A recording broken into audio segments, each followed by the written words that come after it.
Hi, my name is Jason Spangler. I'm a Boy Scout memorabilia dealer. I also go by Santee Swapper on eBay, and I have my own Scout memorabilia store at scoutpatchhq.com. Today what I'd like to do is an unpacking video. I recently purchased the collection of a professional scout who'd been in the profession for more than 30 years, and so I thought it'd be fun to shoot a video kind of unpacking that collection and showing you what I got. I hope you'll enjoy this video. Let's take a look and see what's in those boxes. Alright, so now it's time to have fun with our unpacking. I've got the patch box here. Let's go ahead and dump this out and see what we have.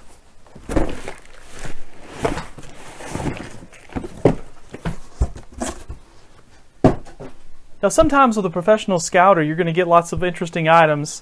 I know some of the items that he has are kind of decorative, almost like things you might have been awarded.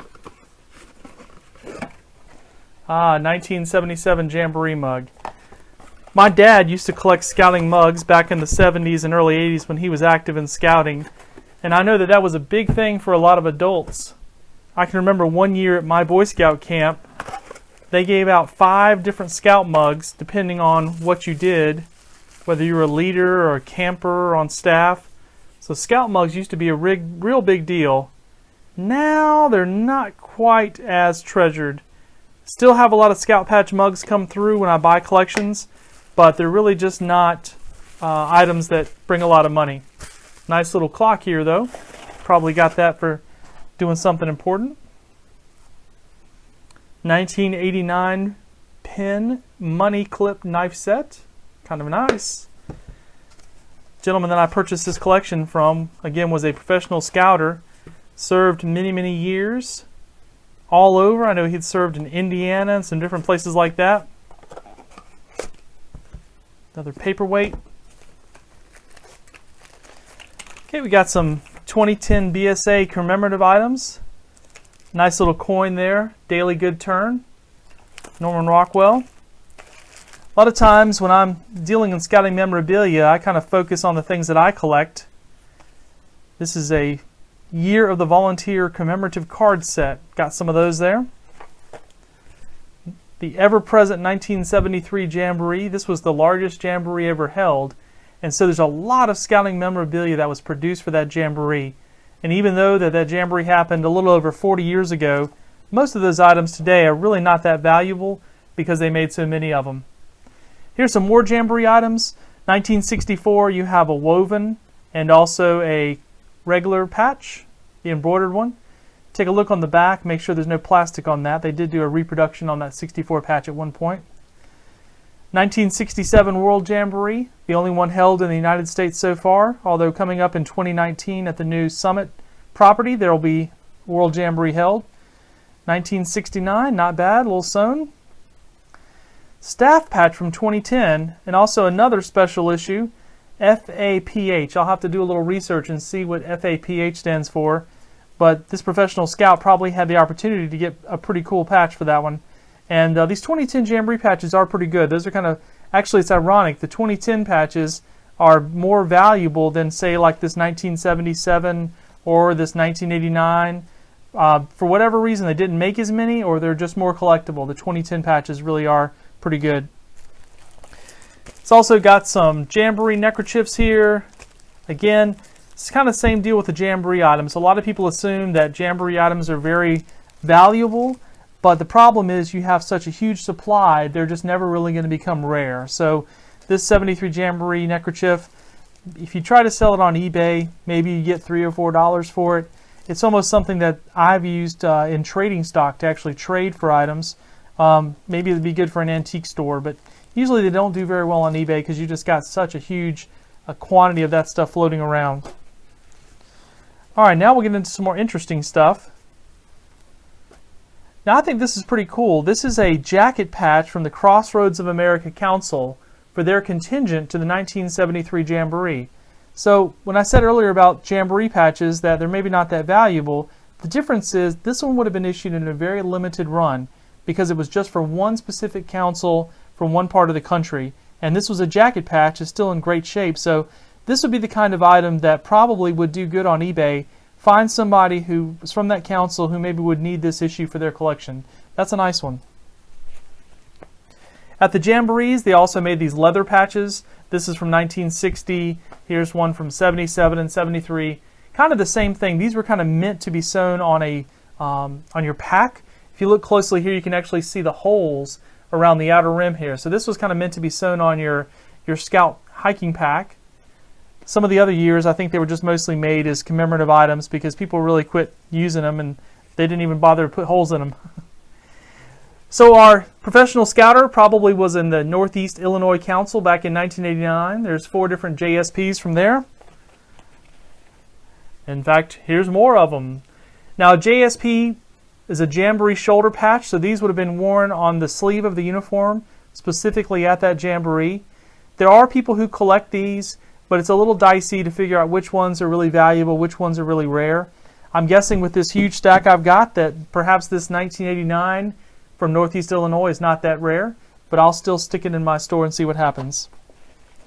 Now, one neat thing about getting a professional Scouts collection is a lot of times if there were patches that were kind of rare special issues, they would have access to them because as a Scout executive or as a district executive, they might have gotten some of those rare patches. So here's some from the Greater Cleveland Area Council. These are Jamboree shoulder strips from 1997 Jamboree, 1993, 2001, Gulf Ridge Council, that's down in Florida, 1993.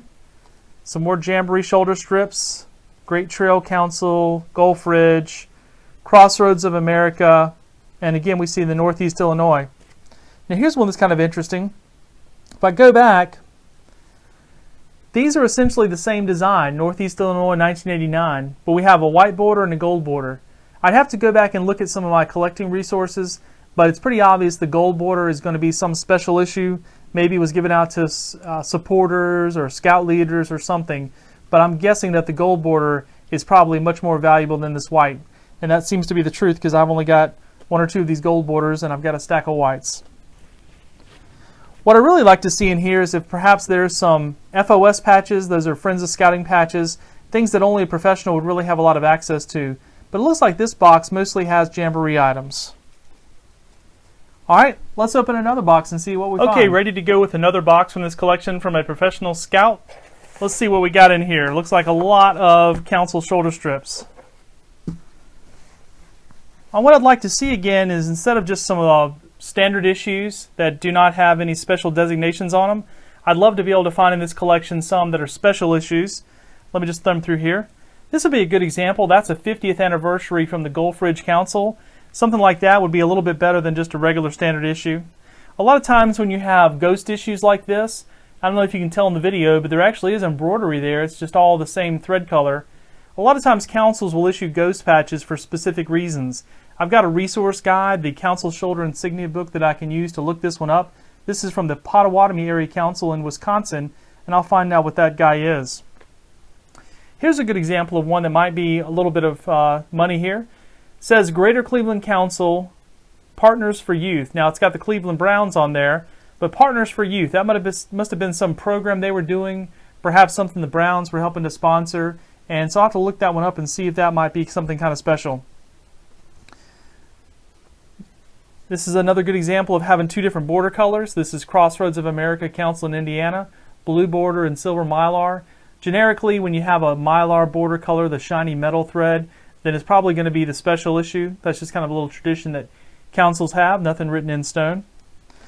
Now when you're breaking apart a collection, one thing to keep an eye out for too is sewn patches. So actually I think when I was talking to this gentleman, he felt like this patch right here from Northeast Illinois Council might be pretty valuable, but actually it's probably not, because one thing is a sewn patch is generally going to be worth a lot less, maybe half as less or even more than a regular patch. And then also this patch was just sort of the standard issue that all Scouts wore, and so they probably made it in large quantities. Same thing here with this Gulf Ridge from Florida. It's the standard issue, but it's sewn. So these are probably ones that I'll just throw in a box somewhere. I won't even really try to sell those or do anything with them. Here's an anniversary one, Chester County Council 1919 to 94. That might be interesting. This little 75th right here tells me that this council strip from Northeast Illinois was made for the 1985 75th anniversary of the Boy Scouts. So that might be something kind of special. It wasn't made in a large quantity, but I do see the stitch marks. This guy's been sewn, so that'll kind of hurt its value. Let's see what else we have here. Here's one kind of fun patch, Seminole Lodge down in Florida. They did this one as 1992. I happen to know that this patch is pretty common. It's really not a rare one, but I've got several of them here. I can put that in my trade box. Reach in here and see what else we got. Alright, I know some guys like to collect Philmont patches. We like to call this the Philmont Arrowhead. This is pretty much the standard issue patch that you would get if you hiked the trail at Philmont. And typically each scout or scouter that goes would just get one of these Philmont Arrowheads. It would be kind of your prized possession, and a lot of people will wear these on their shirt when they come home. You can see this one's been worn. It has a little tab right here, and it looks like it's been pushed apart, so I bet that's from being worn. Now there are some differences in these Philmont Arrowheads over the years. So if you had a book, there's one that Mike McAdams has published. You can tell the difference between maybe what era this one was from by looking at certain aspects of the stitching and the thread and that sort of thing. But generally these are maybe like $20, $25 patches. Like I said, they had to be earned, so they're pretty special. Philmont's issued a lot of other patches during the years. This is one from 1973, sort of an anniversary patch for Philmont. One thing about getting a professional scouts collection, you never really know what you're going to have, and some of these are going to be like camp patches, activity patches, that sort of thing. Here's a Philmont Training Center faculty patch. Sometimes those are good, sometimes not so much. Owassipi Scout Reservation up in Chicago. These are actually patches that are worn on the old red wool jacket that Boy Scouts wear, so that's definitely not too rare. Here's a couple of interesting ones. So these are position patches. But obviously the purple background is a little bit different than what most scouts see. This one is twill background, National Executive Board, and this one is fully embroidered National Committee.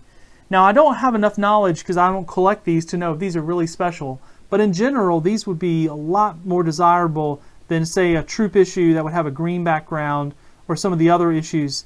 So these purple backgrounds definitely tell us that these are special issues, and I'll have to do some research on those. Here's some other OA patches, Cuyahoga Lodge. What else do we have here? Woolamiki Lodge. Just kind of a hodgepodge.